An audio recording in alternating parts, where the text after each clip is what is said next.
শ্রবণে মুক্তি ইউটিউব চ্যানেলে আপনাকে স্বাগতম। मोबाइल बंद कर दो। हमारे आलोच्य विषय चल रहा है कलियुग पावन अवतार भुवन मंगल प्रेम पुरुषोत्तम श्री कृष्ण चैतन्य महाप्रभु के जो अवदान कलियुग के जीवों के लिए परम मंगल साधन के लिए परम कल्याण के लिए जो सहज सरल उपासना पद्धति जो महाप्रभु कृपा करके इस कलियुग में जो कि बहुत साधन तपस्या आदि के द्वारा कदापि वो वस्तु प्राप्त करना संभव नहीं है, जहाँ मुनिंद्र जोगिंद्र आदि युग तपस्या करके भी वो वस्तु के किंचित मात्र प्राप्त करने में समर्थ नहीं हो सकते हैं। ऐसे वस्तु और दुर्लभ जुगल किशोर के जो प्रेम निर्जास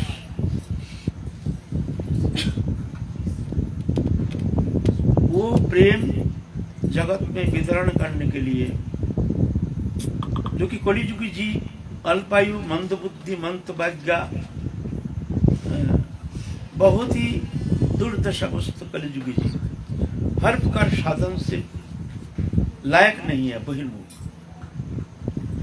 पहले तो अल्प बुद्धि, वो भगवत विषय उनके लिए कोई हृदय में स्थान ही है नहीं। आप ये मत समझिए कि आप लोग यहाँ भजन करने आए हैं, वृंदावन में सब कुछ परित्याग करके आए हैं यहाँ, ऐसे सभी ऐसे हैं, ऐसा मत समझिए। बहुत तो कहते हैं तो ये बंगाल के पर ज्यादा भक्त है, बंगाल में भक्ति का प्रभाव ज्यादा है, क्योंकि बंगाली जो है ना वो राधा के महाप्रभु के जो प्रेम अवदान जुगल उपासना वृंदावनी उपासना पद्धति ये महाप्रभु के अवदान है। इसीलिए जो भी ये वृंदावनी उपासना पद्धति का किंचित मात्र झलक प्राप्त किए हैं वो वृंदावन की ओर भागते हैं। तो झुंड के झुंड जब आते हैं तो ऐसा लगता है जैसे बंगाल में सब भक्त हैं, सब बहुत जुगल किशोर राधा कृष्ण उपासक है। वास्तव में ऐसा नहीं है, बहुत पिछड़ा है बंगाल। सब चुन चुन के कहीं से आकर के इकट्ठा हो जाते हैं ना, दिखने में लगता है जैसे सभी बंगाल में सभी कृष्ण भक्त हैं, सभी बड़े साधन तत्पर है। ऐसा नहीं है, बहुत पिछड़ा है। धर्मीय भावना धर्मीय बुद्धि से बंगाल शायद सबसे पिछड़ा हुआ है। लेकिन ऐसा नहीं, जैसे कीचड़ में कमल खिलता है ऐसे ये बंगाल रूप कीचड़ के अंदर बड़े बड़े महत् पुरुष भी आए हैं। ऐसे नहीं, बड़े बड़े महत् पुरुष आए हैं, ऐसे नहीं। लेकिन अगर सार्विक दृष्टि से हम विचार करते हैं, जो प्रादेशिक दृष्टि विचार से हम अगर विचार करते हैं तो धर्मीय भावना जो है, धर्म माने कुछ उपासना ही धर्म नहीं है। जैसे सकाम उपासना तंत्र मार्ग कुछ तांत्रिक वस्तु प्राप्ति का आशा लेकर के नाना प्रकार तारण मारण उच्चाटन आदि नाना प्रकार क्रियाकर्म के द्वारा बहुत ही वस्तु प्राप्ति के लालसा लेकर के जो कर्मानुष्ठान करते हैं, हम उसका अगर धर्म शंका दें तो बड़ा भूल हो जाएगा। ऐसा तो बंगाल में बहुत है, तांत्रिक तंत्र मार्ग की बड़ी प्रभाव है, लेकिन उसको सही धर्म नहीं कहा जाएगा।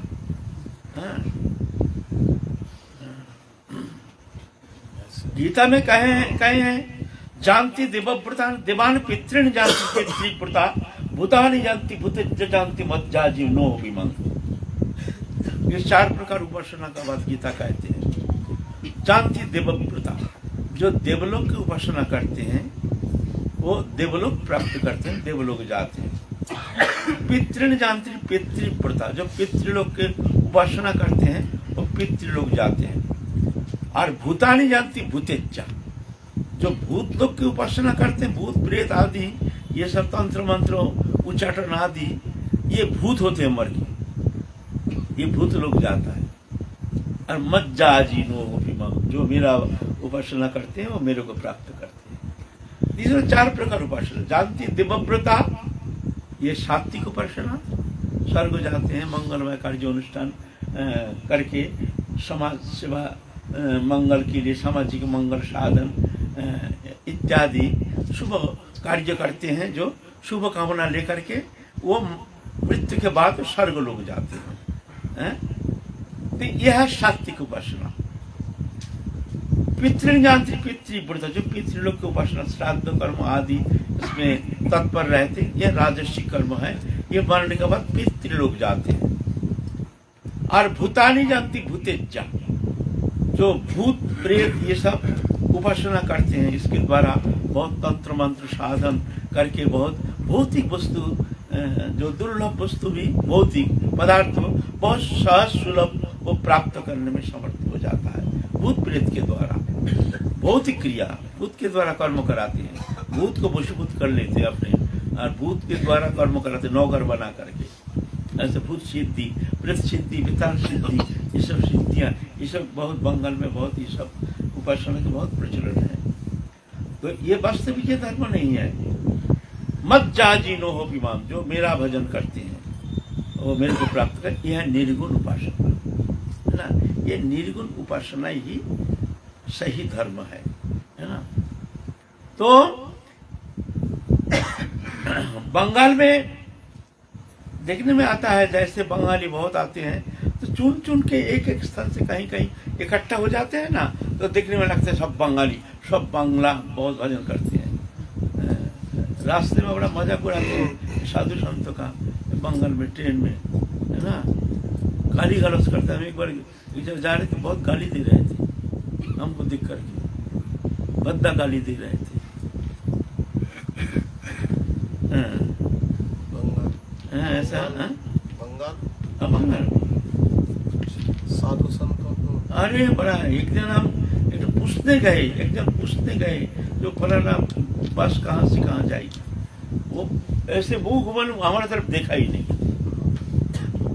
तो एक व्यक्ति, तो एक दुकान में एक व्यक्ति, हम उसको पूछेंगे, वो हमको देख के ऐसा करके मुंह घुमा लिया, जैसे हम कोई लोग से आए हैं कोठी माना तिलक।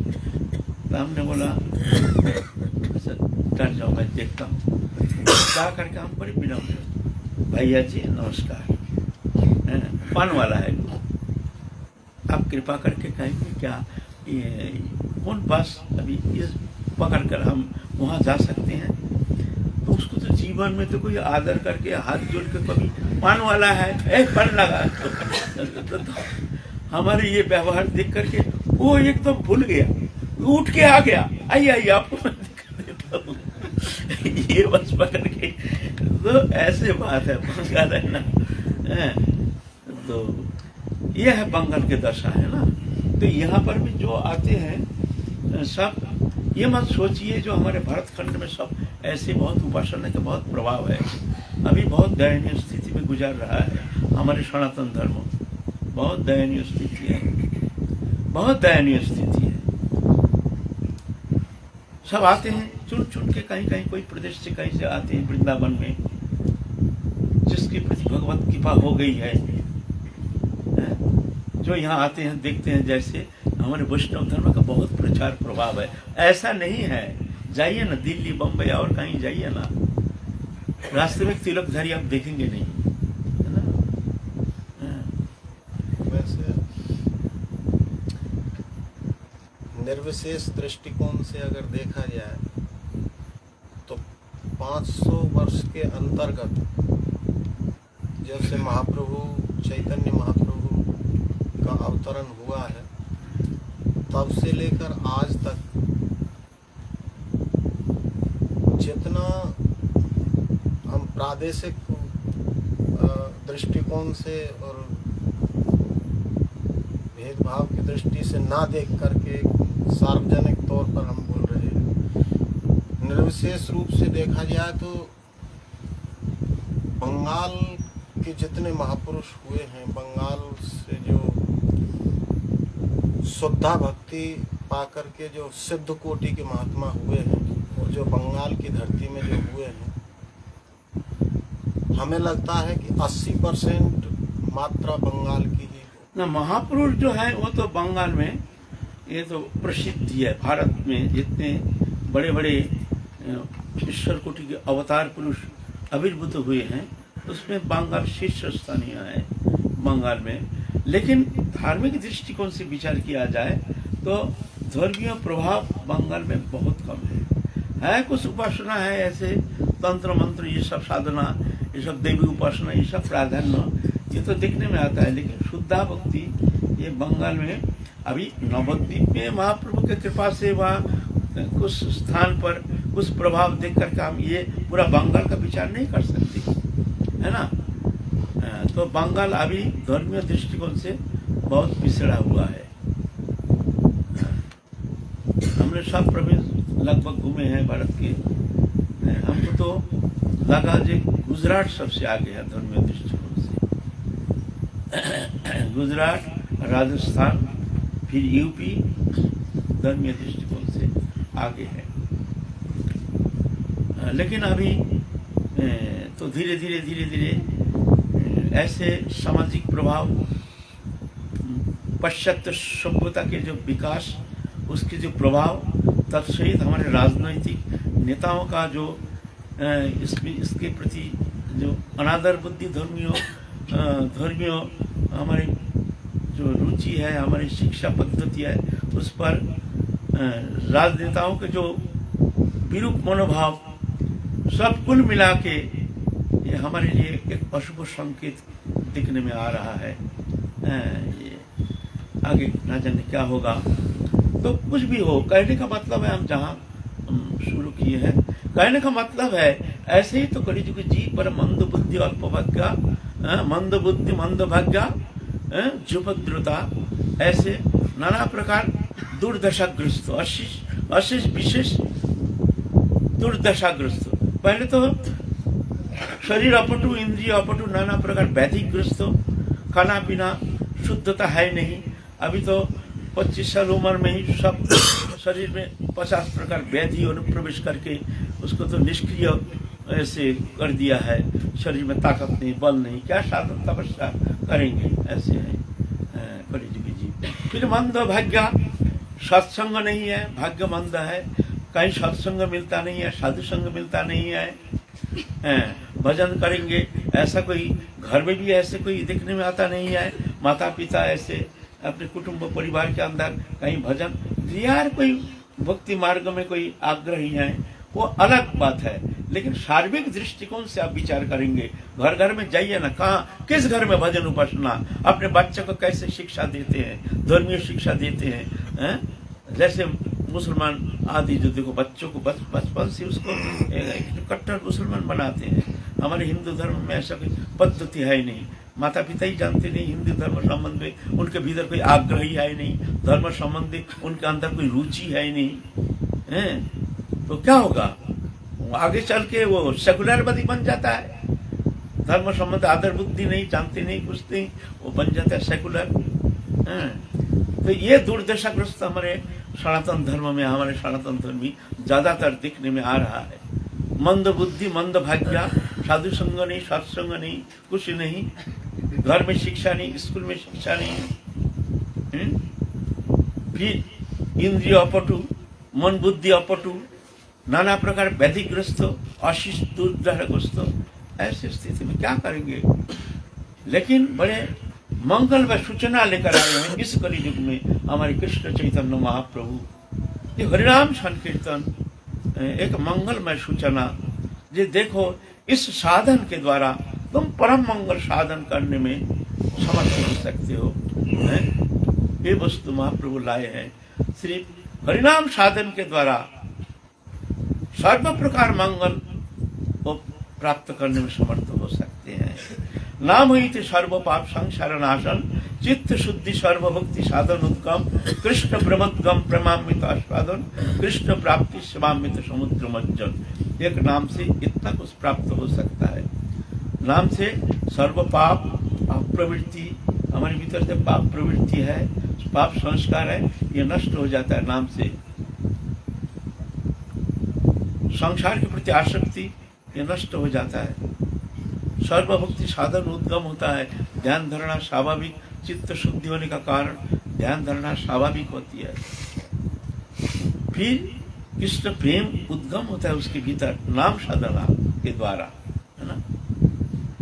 फिर कृष्ण प्रेमोद्गम, प्रेमामृत आस्वादन, फिर कृष्ण प्राप्ति होती है। भगवान साक्षात उनको कृपा करते हैं ये नाम साधन के द्वारा। ऐसे कलियुग के जीवों के लिए महाप्रभु करुणा अवतीर्ण कलो, करुणा करके आए हैं ये नाम को आगे करके। जो कैसे भी हो, अच्छा लगे ना लगे, उठीते बसीते खाईते शुईते जथा तथा नाम लय, देश काल नियम नाई सर्वसिद्धि है। उठते बैठते खाते सोते जहाँ तहाँ जैसे तैसे नाम करते हैं। बोलते देश काल नियम उसका अपेक्षा नहीं है, सब सिद्धि प्राप्त करने में वो समर्थ हो सकते हैं। सिर्फ नामापराध देखना चाहिए, नामापराध ना हो, है ना।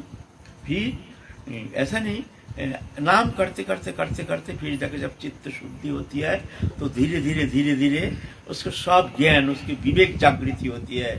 उसके चित्त अंतकरण वृत्ति शुद्ध होने का कारण फिर उसके भीतर समस्त विवेक जागृति के कारण वो समझ जाता है जो संसार के है मायामय है। तो चेतना शक्ति जागृति के कारण भगवत चरण में उनके मन में एक प्रेम उद्गम होता है, अच्छा लगने लगता है।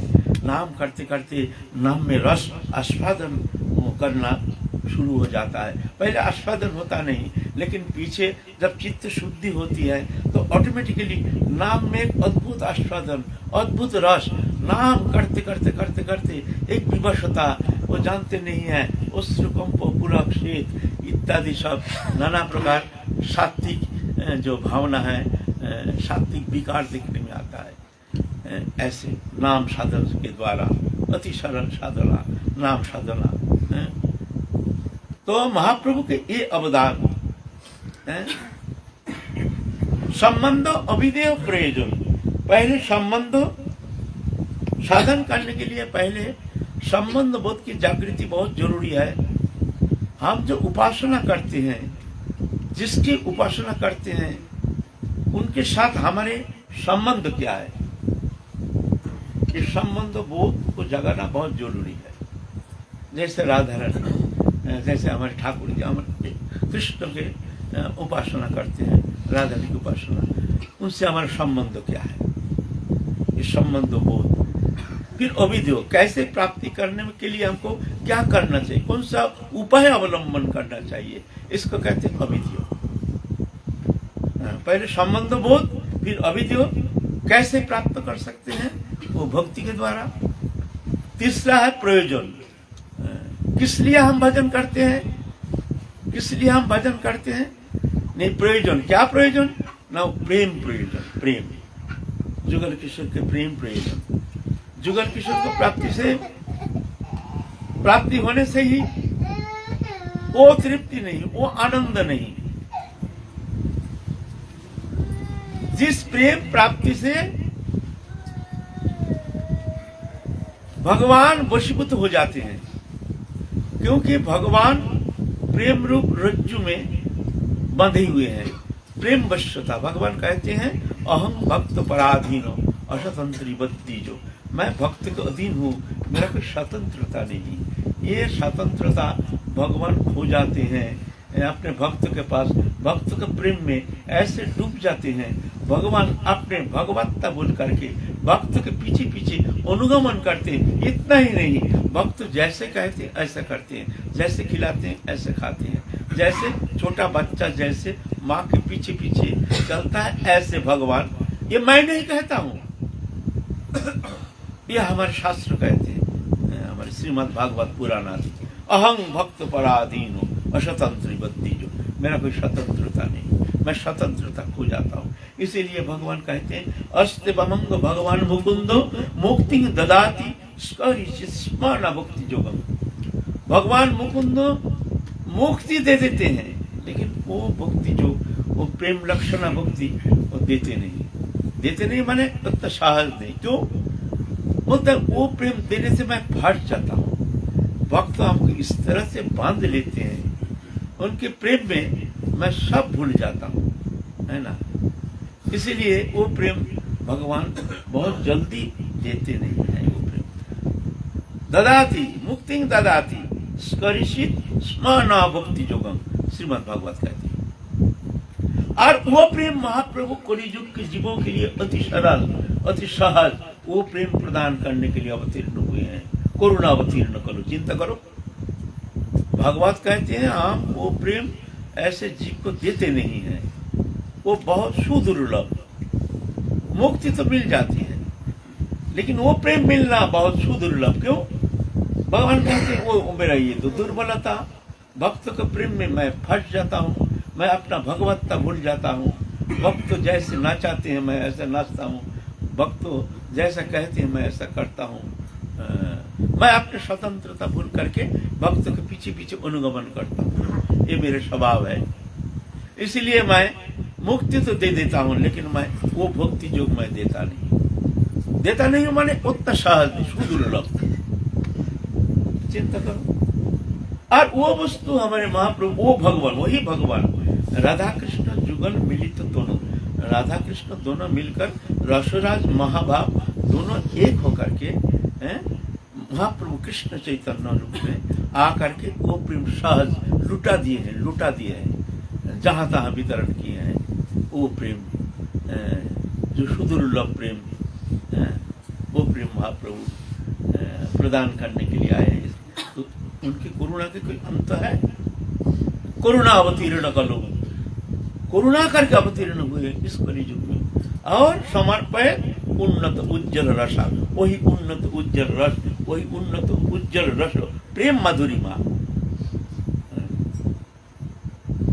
वो उन्नत उज्जवल रस प्रदान करने के लिए आए हैं। ये महाप्रभु का अवदान है ना।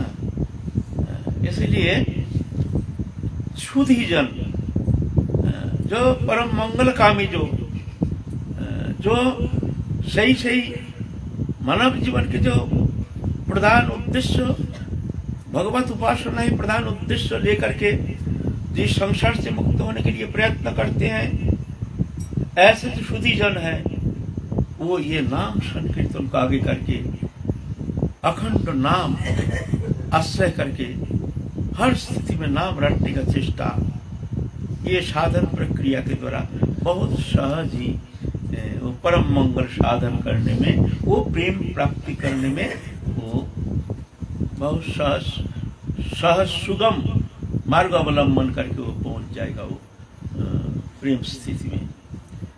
तो महाप्रभु अष्टक रचना करके हमारे लिए रख के गए हैं,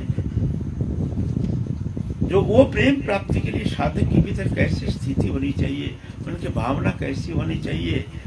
तो महाप्रभु तो ऐसे कोई ग्रंथ प्रणयन नहीं किया है, कोई शास्त्र रचना नहीं किया है, कोई उपदेश भी करके नहीं गए हैं, लेकिन इस शिक्षाष्टक में महाप्रभु उसका निर्देश करके गए हैं।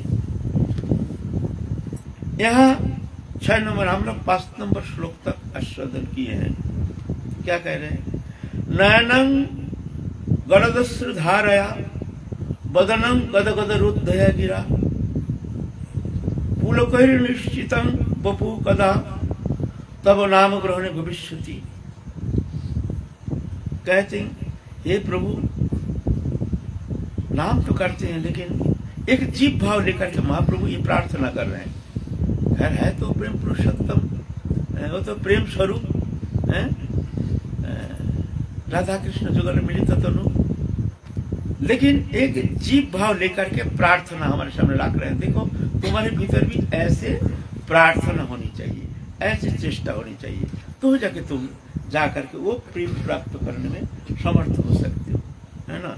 नयनं गदगश्रुधारया, नयनं गदगश्रुधारया। नाम करते हैं, कोई अश्रुधारा नहीं, कोई विकार नहीं, कोई प्रेम के कोई प्रकाश नहीं। ये बहुत दुर्भाग्य का सूचक है। जब चित्त शुद्धि होती है ना, नाम करते करते अश्रुधारा बहना चाहिए। अगर नहीं होता है ऐसे, तो समझना चाहिए अपराध आदि के कारण हमारे चित्त जो है कठोरता कठिन हो गया है, जिस कारण हमारे नयन में अश्रुधारा देखने में आता नहीं है। वाक गद गदया द्रवता चित्रसा बिना बिना आनंद अश्रु कलया कथम सिद्धि विनाश है। श्रीमद् भागवत कहती है नाम करते करते ऐसे होना चाहिए, होगा, अवश्य होगा। नाम उच्चारण कर नहीं पाएगा, वाक गद गदया शब्द उच्चारण कर नहीं पाएगा, शब्द रुद्ध हो जाएगा। द्रवता चित्रसा चित्त द्रवित हो जाएगा, विगलित हो जाएगा। जैसे मान लो पिघल रहा है हृदय, जैसे पिघल रहा है। उस नाम कीर्तन के साथ साथ भगवत चिंतन में, जुगल किशोर के चिंतन में वो प्रेम की थोड़ा सा छटा जब हृदय में जब प्रकट हो जाते हैं तो ऐसे हृदय जैसे द्रवीभूत हो जाता है, विगलित हो जाता है। होता है, ये कोई शब्द नहीं, ये कोई स्तुतिवाद नहीं, ये वास्तव सत्य है। ऐसा होना चाहिए। बड़द अश्रुधारया, अश्रुधारा बहना ये जरूरी है। बदनम गद गद रुद्ध गिरा, कंठ रुद्ध हो जाएगा उनके कथा, उनके नाम उच्चारण करते करते। ऐसे प्रेम की विकार ऐसे स्थिति आ जाएगी, आनी चाहिए, है ना। पुलकर निश्चितम बपुकदा,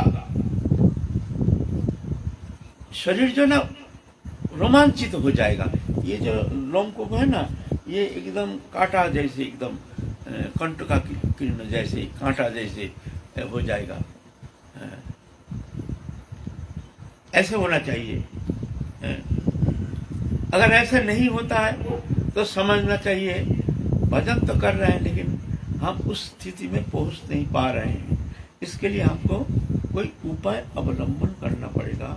कौन सा कमी के कारण, किस कारण हमारे ऐसे नहीं हो रहा है। इसलिए उपाय अवलंबन करने के लिए कोई महत्पुरुष के सान्निध्य में जा करके तद्विधि प्रणिपातना परिप्रश्न सेवया उपदीक्षण चिते गणं गरिणा तत्वदर्शिना, ये स्थिति बने। तब नाम ग्रहण भविष्य, तुम्हारे नाम ग्रहण करते करते हमारी ऐसी स्थिति कब होगी। वाक गद गदया द्रवता चित्रसा बिना, चित्त द्रवीभूत हो जाएगा। बिना आनंद अश्रु कलया, और अश्रुधारा नहीं बहती है। कथम सिद्धि विनाश है, तो कहते हैं श्रीमद् भागवत पुराण, उसका चित्त शुद्धि हुई है, यह हम जानेंगे कैसे। माने उसका चित्त शुद्धि हुई नहीं है। शुद्धि करना बोले चित्त अभी तक शुद्ध हुआ नहीं है, अशुद्ध चित्त शुद्ध होने से अवश्य होगा। कभी कभी कोई भक्त का पहले तो ऐसा होता है, पीछे देखा गया जो फिर अभी होता नहीं है। तो ऐसा कारण तो आगंतुक कोई ऐसे अपराध हो, उस बहिर्मुख दोषता हो, दोष के कारण हो, कोई भोगवृत्ति के प्राबल्यता के कारण हो, कोई ऐसे बहिर्मुख संग के कारण हो, ये सब कारण से कभी कभी ऐसा होता है चित्त मलिन हो जाता है, संग दोष के कारण ऐसा हो जाता है। इसीलिए साधक को पुनः पुनः इसके लिए अनुसंधान करना चाहिए। जो हमारे चित्त ऐसे द्रवीभूत क्यों नहीं हो पा रहा है, हम नाम करते हैं, कोई उल्लास क्यों नहीं हो रहा है ना। करते हैं यंत्र जैसे नाम कर रहे हैं, हो रहा है, लेकिन ऐसा नहीं, इसमें तृप्ति नहीं। हम संख्यापूर्वक नाम करते हैं, उसमें हम नाम करके हाँ आज हो गया 2 लाख 3 लाख नाम हो गया, बस ऐसा नहीं। आज तो हमारे हृदय प्रभु के लिए तो 2 बूंद अश्रुधारा तो बहा ही नहीं। आज के दिन हमारे अनमोल एक दिन हमारे सामने बीत गया, कोई प्रभु की कृपा तो हमको अनुभव हुई नहीं। फिर भी हम निश्चिंत होकर के निर्लज्ज बेशरम जैसे दिन व्यतीत कर रहे, खुशी मना रहे हैं। ठीक है, सब कहते हैं ठीक है, हम भी कहते हैं अच्छे, आनंद है। ऐसा नहीं है ना। जो परमार्थ लोभी साधक जो इस मनत्व को प्राप्त करके इस जन्म में जो भगवत प्राप्ति करना ही एकमात्र हमारे उद्देश्य है, ऐसे दृढ़ संकल्प लेकर के भजन में प्रवृत्त होते हैं, उनके लिए ये अनुसूचना होना जरूरी है। तत्सहित अनुसंधान तत्परता, क्या कमियां हैं, किस कमी के कारण, क्या संग दोष, अन्न दोष, न भूमि दोष, कौन सा दोष के कारण, क्या दोष ये सन्निवेश तो हो रहे हैं हमारे साथ, जैसे संगठित हो रहा है। अनुसंधान करना चाहिए, पुनः पुनः विचार करना चाहिए, है ना। साधक के तीव्र साधन चेष्टा और कृपा, साधन चेष्टा जब रुक जाती है, साधक की निश्चिंतता, तृप्ति, हाँ निश्चिदास को सारा दिन को भजन किए हैं, दर्शन भी किए हैं राधा रानी के, सब ठीक है, कथा भी सुनी है साधु संग, लेकिन भीतर में कोई उत्कंठा व्याकुलता नहीं। कोई हमको तो आज भी तो राधा रानी की कोई कृपा तो हमको अनुभव हुई नहीं, कोई राधा रानी तो एक झलक तो हमको मिला नहीं, हम तो ऐसे ही बहिर्मुखी रह गए हैं। तो क्या राधा रानी की कृपा हम पर होगी नहीं? पल पल में उसके भीतर एक उत्कंठ व्याकुलता, राधा रानी की कृपा होगी नहीं, होनी चाहिए। आज के दिन बीत गया, फिर भी दृढ़ आशा लेकर के साधक इस तरह से और ज्यादा आशा और उत्कंठा व्याकुलता लेकर के आगामी दिन की इंतजार करते हैं। काल जरूर राधा रानी कृपा करेंगे, हमको अवश्य आज के दिन किए नहीं, काल अवश्य कृपा करेंगे।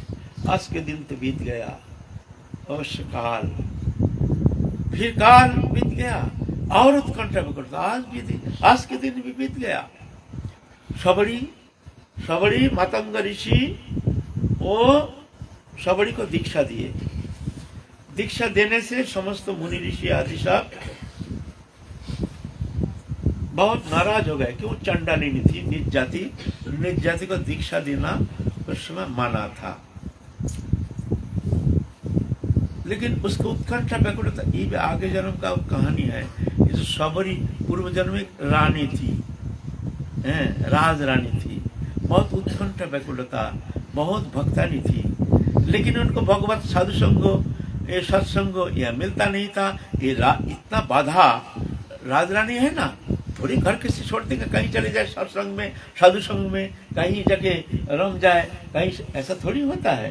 राजा राज रानी है, उनके साथ सेना चलेंगी, ये चलेंगे, कहाँ साधु संग। बहुत दुखी नहीं होकर के प्रार्थना की, प्रभु ऐसे राज रानी नहीं, ऐसे जन्म दो जहाँ कोई बाधा नहीं, हम सहज साधु संग करेंगे, साधु सेवा करेंगे, ऐसे जन्म हमको नहीं चाहिए, इससे तो हमको निज जन्म दे देना प्रभु। सबरी पूर्व जन्म में वही सबरी चंडालिनी बन के आई है, ये प्रभु की कृपा।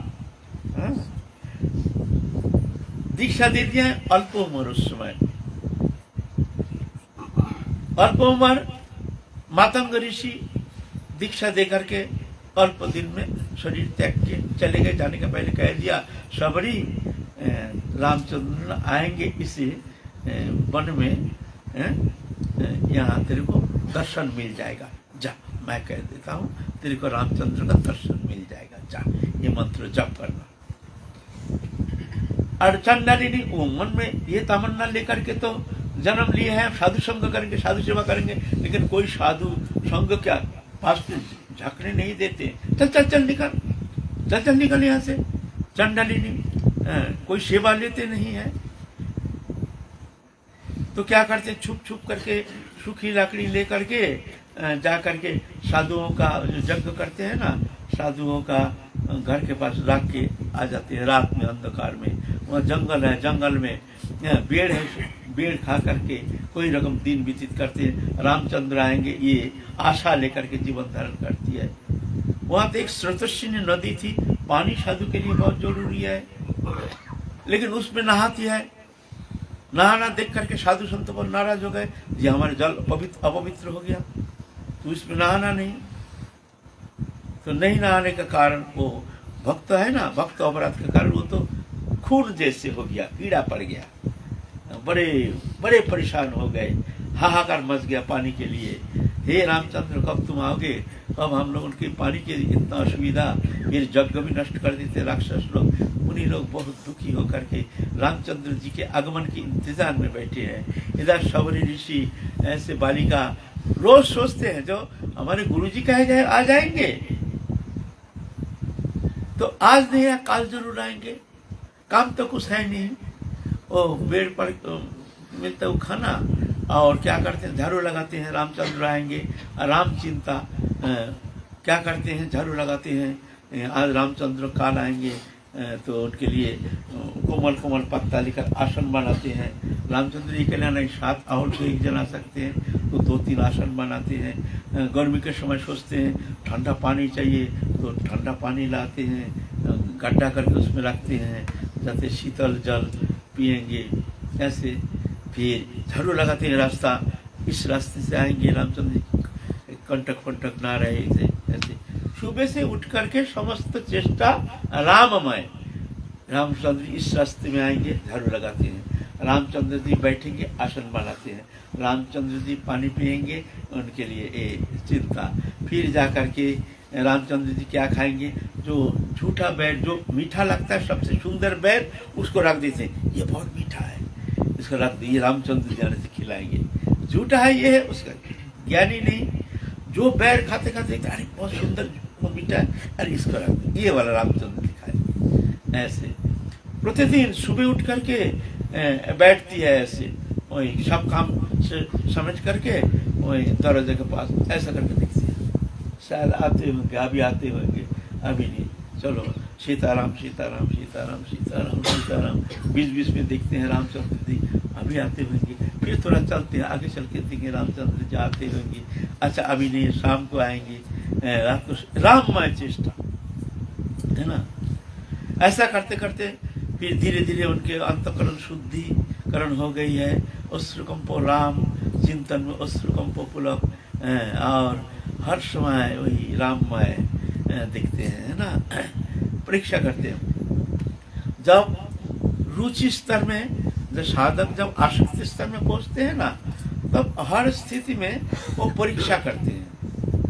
जो वो पक्षी बैठी है, वो पक्षी अगर मान लो उड़ गया तो जानेंगे जो अभी रामचंद्र आएंगे, नहीं उड़ा तो रामचंद्र नहीं आएंगे। ऐसे परीक्षा हर काम में। अच्छा आप देखते हैं वो कुत्ता जा रहा है ना, अच्छा कुत्ता अगर हमारे तरफ आ गया तो हम जानेंगे रामचंद्र जी आएंगे, अगर उधर उल्टा चले राम नहीं आएंगे। माने हर काम में राममय चेष्टा ऐसे करते, स्वभाव होता है साधक का। कुत्ता मान लो उधर चला गया तो रोना शुरू कर दिया, हाय हाय आज भी रामचंद्र नहीं आए, आज भी नहीं आएंगे। अगर इधर आ गया ओ रामचंद्र आएंगे आ जाएंगे। रात को सोते सोते सीताराम सीताराम सीताराम सीताराम, और उधर कुत्ता जा रहा है, खचर मचर, जंगल सूखा पत्ता है, कोई शियाल फियाल जा रहा है, राम राम राम, शायद रात को आ सकते हैं, कोई आ रहा है ना, खचर हो रहा, बाहर आके दिखते हैं कोई नहीं, एक शियाल जा रहा है।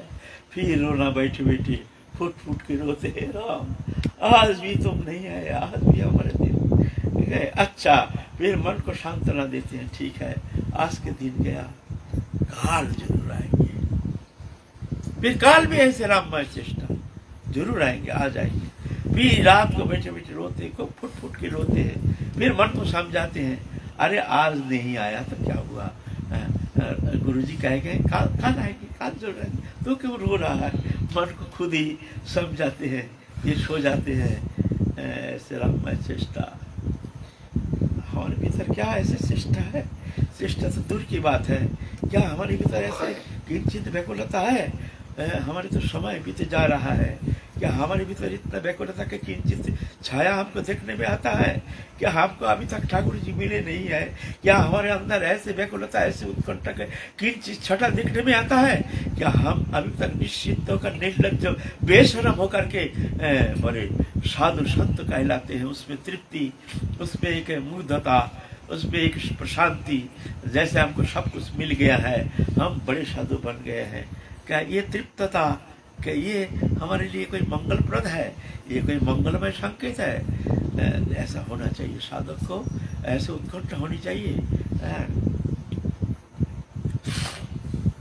फिर जाकर के ऐसा करते करते सबरी ऋषि सबरी धीरे धीरे श्रद्धा साधु संग भजन क्रिया अनर्थ निवृत्ति एक घर पार कर गए हैं। और निष्ठा रुचि आसक्ति के बाद भाव दशा में जा करके बस उस समय तो माने अंतर बना, हर समय अंतर बना। जैसे रामचंद्र आ गए हैं ध्यान निमित्त नेत्र होकर के, ऐसे चिंतन में एक तल्लीनता तन्मयता, ऐसे ध्यान की एक स्थिति स्फूर्ति दशा, जिस दशा में जाकर के साधक वो अपना भूल जाते हैं जो मैं ये ध्यान कर रहा हूँ, वो सही ऐसे अनुभव करते हैं जो ना हमारे इष्ट सही आ गए हैं। ऐसे इसको कहते हैं दुर्भानुस्मृति। यह दुर्लभ स्थिति है साधक के लिए, बहुत स्पृहणीय। इस स्थिति में जाकर के साधक बहुत दिव्य आनंद प्राप्त करते हैं। मोक्ष लघुताकृत सुदुर्लभा, इस स्थिति का नाम है, दो लक्षण है। मोक्ष लघुताकृत सुदुर्लभा, मोक्ष ब्रह्मानंद को भी फीका कर देता है। सुदुर्लभा, जो कि ऐसे स्थिति प्राप्त करना सुदुर्लभ, ऐसी स्थिति। उसमें साधक अंतर्दशा में निर्लिप्त तो शांत हो जाता है। फिर जब बहिर्मुखता थोड़ा सा देह स्मृति आ जाती है, फिर वही रोना पीटना व्याकुलता, हाँ राम तुम आए नहीं, हम तुम्हारे लिए इतने इंतजार कर रहे हैं, कब आओगे। इतना व्याकुलता, इतना कष्ट, एक अद्भुत एक प्रेम के प्रकाश है, जो एक कैसे कहते विषामृत जाने एकत्रित मिलन,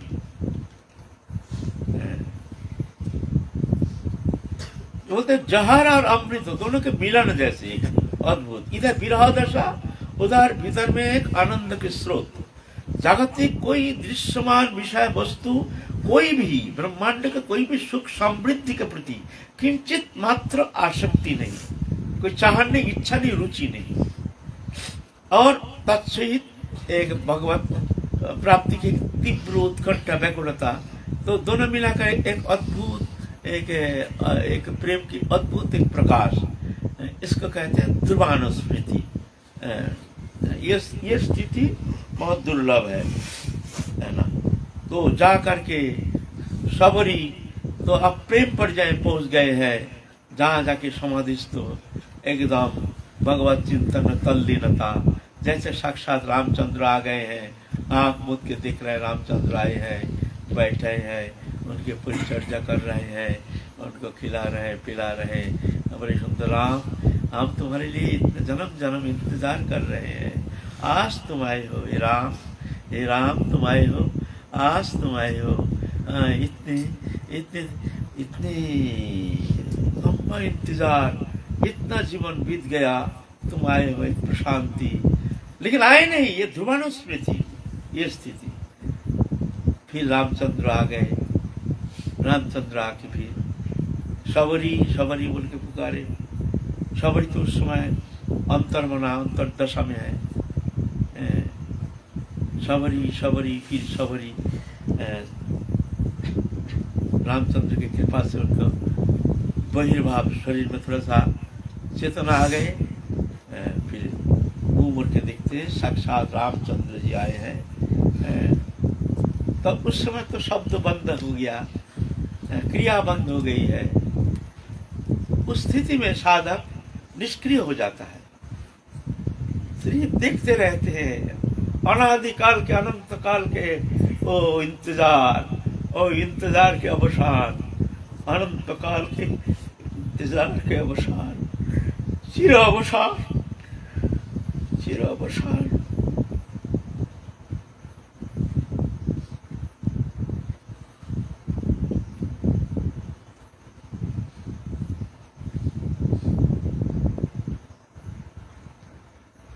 अंतिम सोपान में जाने से साधक शांत हो जाता है, निश्चिंत हो जाता है, निष्प्रिय हो जाता है, निष्काम हो जाता है, निर्लिप्त हो जाता है।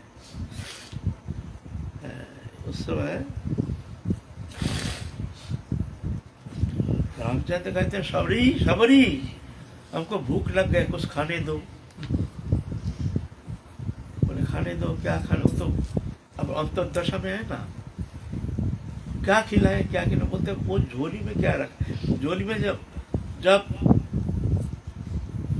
बहुतों साल पहले वो झूठा बैर रखा था, रामचंद्र आएंगे, अब तो देश रीति है नहीं, वो टंगा हुआ है, सूख करके लकड़ी हो गया वो बैर, और वो कपड़े में रखा, कपड़ा तो सर करके वो तो काला हो करके, मैंने एक बड़ा भयानक विभत्स एक झोली वहाँ टंगा हुआ है, उसके अंदर कितने साल पुराना वो बैर रखा है, सूख के वो तो खाने लायक क्या, वो तो ऐसे हो गया, उसमें उस रखा होगा, खाने दो हमको।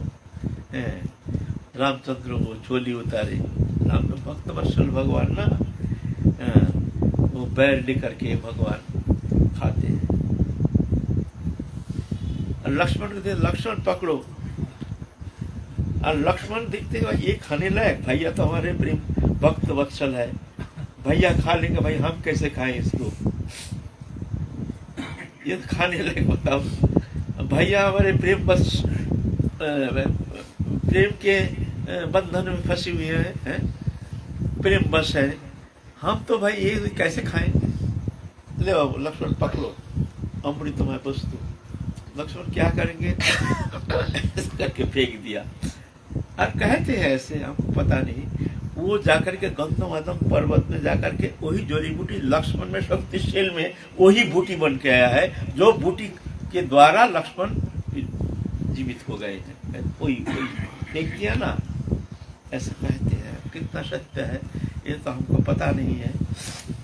फिर जाके सबरी को फिर मस्तक में हस्त प्रदान करके रामचंद्र जिसको पूर्ण तृप्त किए हैं, पूर्ण शांत पूर्ण आनंदमय स्वरूप में वो स्थित हो गए हैं, निश्चिंतता, अद्भुत एक प्रशांति, तुर्यावस्था, अगम्य मन बुद्धि का अगम्य स्थिति, जो कि मनुष्य क्या देवता लोग भी वो कल्पना भी कर नहीं पाते हैं। वो कौन सा स्थिति है जहाँ जाकर के भगवान की वो प्रेम सान्निध्य प्राप्त करके साधक तृप्त हो जाता है, निश्चिंत हो जाता है, आनंदमय हो जाता है।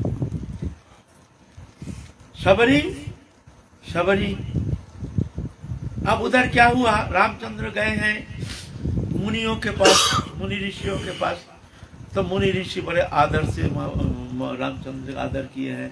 फिर कहते हैं आप लोगों को तकलीफ नहीं है, तो कष्ट नहीं है, तो आप लोग उनके लिए क्या कर सकते हैं? तब सकते अभी बहुत साल हो गया, ये नदी के जल जो खून जैसे हो गया, अब साधुओं का पानी हर वक्त चाहिए, शौच क्रिया पीना आदि सब कर्म में पानी चाहिए, इसलिए साधु लोग ज्यादातर नदी के किनारे में निवास करते हैं, जहाँ पानी नहीं वहाँ साधु रहते नहीं है, पानी ज्यादा चाहिए साधुओं को, त्रिसंध्या शौच क्रिया आदि नाना क्रिया, हर क्रिया में पानी चाहिए, इसीलिए साधु लोग ज्यादातर नदी के किनारे ही पसंद करते हैं। तब कहते हैं प्रभु ये जल बहुत गंदा काला कैसे लाल हो गया, प्रभु ये पानी को आप कृपा करके थोड़ा स्वच्छ कर दीजिए, बड़े पानी के लिए हम लोग बड़े कष्ट पा रहे हैं। रामचंद्र जानते हैं जो संत अपराध हो गया, वो सबरी को ऐसे इस तरह से धमकाया ना, उसमें संत अपराध हो गया। संत अपराध तो कोई ऐसा नहीं है जाति विशेष गोष्ठी विशेष, ऐसा तो है नहीं। संत होता है अंतकरण व्यक्ति, जिसका अंतकरण शांतचित हो, जो भगवत चरण में समर्पित आत्मा है, जिनके भीतर कोई कामना वासना नहीं है, ऐसे जो है संत अनपेक्षा मच्चित्ता प्रशांता समदर्शिन निर्मम निरहंकार निर्द्वंद अनिश परिग्रह, ये गुण जिनमें संत है। सबरी एक परम संत थे, इसलिए संत अवृत के कारण पानी ऐसा हो गया। तो कहते प्रभु अब ये पानी को, ये नदी जो है ना, पानी को थोड़ा स्वच्छ कर दीजिए। रामचंद्र कहते हैं ये स्वच्छ हम स्वच्छ हो जाएगा? बोले हाँ प्रभु, आप एक चरण थोड़ा आपके पवित्र चरण कमल को थोड़ा सा स्पर्श कर दीजिए, ये स्वच्छ हो जाएगा। तो रामचंद्र देखो आप लोग कहते हो ठीक है भाई, इतना तो हम में तो इतना शक्ति तो है नहीं, भगवान भी दीनता दिखाते हैं। छू दिया उसमें और लाल हो गया और कीड़ा पड़ गया। अरे ये तो और उल्टा पड़ गया। बोला ना हमें ये शक्ति है नहीं, ये शक्ति तो हम में है ही नहीं, देखो अनर्थ हो गया। तो क्या करें प्रभु क्या करें? बोले देखो कोई भक्त, कोई ऐसा भक्त अपराध तो हो नहीं गया, कोई भक्तों के चरण में अगर अपराध हो गया तो ये तो वो भक्तों चरण स्पर्श करने से ये स्वच्छ हो सकते, नहीं तो होना संभव नहीं है। ये कोई संत अपराधी कारण है कोई ऐसा? बोले ना हम लोग उनके अंदर, यहाँ सब संत रहते हैं, कोई किसी से मतभेद मतान्य को कहीं हम लोग उनके अंदर ऐसे तो है ही नहीं। सब में संप्रीति सौहार्द प्रेम प्रीति है। और कोई है ऐसे? बोलते ना, एक तो चंडालिनी हुई सबड़ी है, उसको तो थोड़ा सा मना कर दी इसमें नहाने के लिए, ये नीच जाती है ना, इसलिए बोले वहीं पर अपराध हो गया। वो अगर ये चरण धो दें ये नदी में तो ये स्वच्छ हो सकता है। मेरी तो ऐसी विचार है, आप लोग देखिए। तो सबरी को बोला, सबरी, रामचंद्र गए सबरी, सबरी आजा तुम इसमें थोड़ा चरण को इस धो दो। सबरी तो रोना शुरू करते, हम प्रभु प्रभु हम नीच जाति हैं, हम चंडाली नहीं है प्रभु, हम ऐसे साधु संत यहाँ स्नान करते हैं, इस पानी में हम हाथ भी धोना हमारे लिए निषिद्ध है प्रभु। आप तो बोलते ना ना मैं कह रहा हूँ, मैं तुमको आदेश कर रहा हूँ, तुम इसमें चरण डाल दो थोड़ा सा। तो प्रभु आदेश करते, बड़ी लज्जा विनम्रता के साथ सबड़ी चरण पर डालते, बस एकदम बिल्कुल एकदम इतना सुंदर निर्मल जल, इतना स्वच्छ, कहाँ कीड़ा मकोड़ा कुछ नहीं, और पियो तो जैसे अमृत जैसे जल हो गया। सब जय जयकार दे रहे हैं, जय जयकार दे रहे हैं सबरी की। सब जाकर के फिर सबरी को प्रणाम कर रहे हैं सब मुनि ऋषि आकर के। सबरी तुमने बहुत कष्ट किया हमारे लिए, सबरी बोलो क्या वर चाहते हो? बोलते हैं प्रभु वर क्या चाहें, आप जब मिल गए हैं तो हम तो पूर्ण तृप्त हो, बस हमको आप दासी रूप में स्वीकार कर लिए हैं, इससे और क्या हमारे लिए कोई और काम वस्तु है नहीं प्रभु। तो ठीक है, अब तुम क्या चाहते हो ना प्रभु, आप आदेश कीजिए, मैं अब प्रस्थान करूं। तो फिर अपना हस्त में लकड़ी उकड़ी लगा करके और फिर उस अग्नि में प्रवेश करके सबरी नित्य धाम चले गए। तो बात ऐसे है ना, ऐसे स्थिति होनी चाहिए, नाम करते करते ऐसे स्थिति होनी चाहिए। हम नाम करते हैं, कोई व्यग्रता नहीं, कोई उत्कंठा नहीं, कोई हमारे भीतर कोई कष्ट नहीं, हम संसार चक्र में फंसे हुए हैं, हमारे सबसे कीमती समय बीते जा रहा है, हमारे मानव जीवन बीते जा रहा है, फिर भी अभी तक हम निश्चिंत होकर, निर्लज्ज होकर, बेशर्म होकर के अपने को भजनानंदी मानते हैं, भक्त मानते हैं। ये बड़ा दुर्भाग्य का सूचक है ना। तो महाप्रभु इसलिए कहते हैं देखो ऐसे होना चाहिए साधक के भीतर, ऐसे तीव्र उत्कंठा, नयनम गदश्रु धारया वदनं गदगद रुद्ध है गिरा, पुलकैर निश्चितं बपु गदा तब नाम ग्रहण भविष्यति है। ऐसे नाम करते करते हमारे उस धारा बहनी चाहिए, हृदय गदगद होनी चाहिए। ऐसे नहीं होता है तो समझना चाहिए ये बहुत दुर्भाग्य का सूचक है। इसलिए साधक के लिए कुछ चिंता करना चाहिए, भगवत चरण में प्रार्थना करना चाहिए, प्रभु ये दुर्दशा से मुक्त होने के लिए हमको कौन सा उपाय अवलंबन करना चाहिए। साधु संत के पास जाकर के विनम्रता के साथ ही प्रार्थना करना चाहिए, विनम्रता के साथ सबको चरण में दंडवत प्रणाम करना चाहिए। फिर धीरे धीरे धीरे धीरे भगवत कृपा से कोई इस स्थिति से मुक्त होकर के फिर जाकर के ऐसे व्याकुलता उत्कंठा फिर उस स्थिति में प्रभु की कृपा से वो पहुंच जाते हैं। फिर हम काल आगे चलेंगे। जय जय श्री राधे।